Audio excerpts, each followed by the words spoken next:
So, as in my previous flare gun video, I showed you how there is this third mechanism right here as a safety. Like I said in the last video, if you want to pause the screen right now and read that, go ahead. Okay, pause the screen. But yeah, so there's this third thing where you have to push that in to cock the hammer, then you pull the trigger. And obviously, you'd have to load a shell in. This is empty, obviously. But you load the shell in, close the barrel, push this down, holding it down. Then while holding it down, cock the hammer, then aim, pull the trigger. Obviously, right?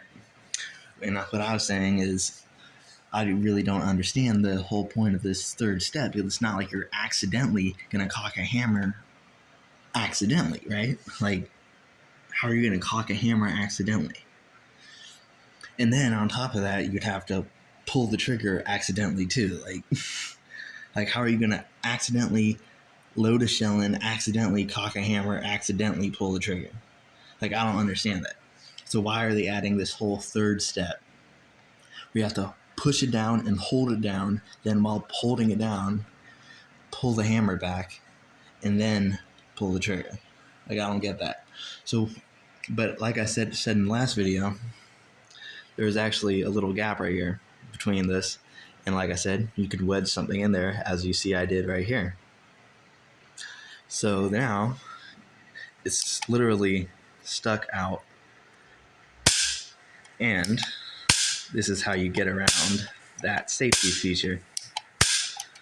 Now obviously this is not a semi-automatic gun, flare gun, or anything of that sort. You'd still have to reload each shell, put a new shell in, fire it, take the shell out. But now, instead of having to pull this down to cock the hammer, it's already stuck down because I jammed this in there to keep it held down, and that's how you get around that third safety feature. And now this flare gun is just like the old flare guns that are that you could get like a few years back, like the last flare gun I had, because this piece right here actually was literally the part right there. I forget which side I used, but it was one of the sides, because this was what was holding the strip with the four flares on it.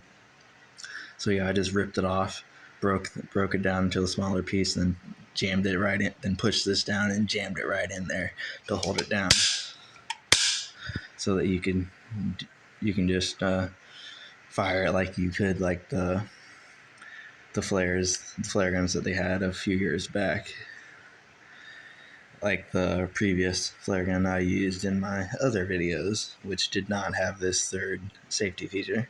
So that's how you get around it. Wedge something in there.